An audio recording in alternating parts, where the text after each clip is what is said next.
Deməli uşaqlar, belə bir sual verilib. Sualda deyilir ki, verilən bu tənliyin sonsuz sayda kökü olarsa, bu ifadənin qiymətini tapın.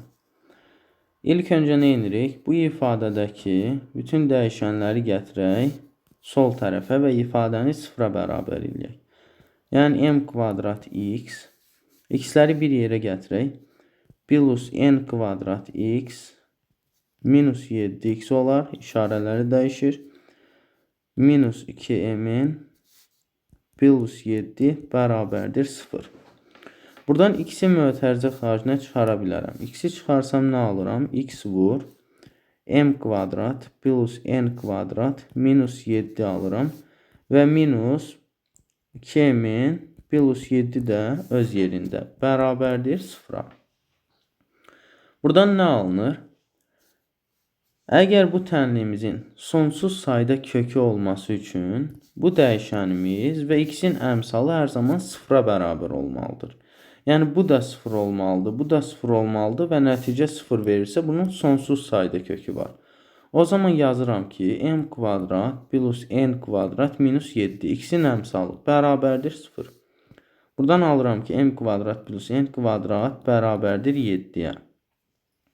Bunu hələ ki saxlayaq. Keçək növbəti hissəyə. Növbəti hissədə bunun 0 olması üçün 0 olması lazım idi. Daha doğrusu mənfi 2m'in plus 7 bərabərdir 0. Mənfi 2m'in bərabərdir mənfi 7. M'in bərabərdir 7 böl 2 alıram.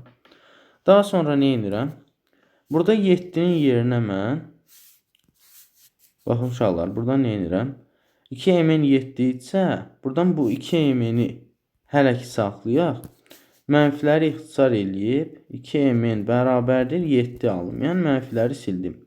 İndi mən bu 7-nin yerinə burada gətirib nə yaza bilirəm? 2m'in yazaram. M kvadrat plus n kvadrat bərabərdir 2m'in olur. Onu da bu tərəfə keçirsəm sol tərəfə minus 2m'in bərabərdir 0.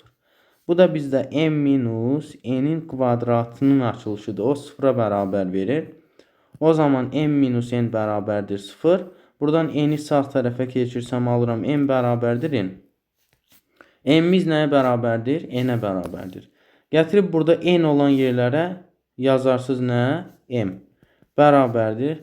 İstəyiriksə 7n olduğu kimi saxlayaq. 7n bölünsün. M'in yerinə n yazıram. N plus n də verir 2 dənə n. İxtisar eləyərəm. 7-ni 2-yə bölüb alaram 3,5.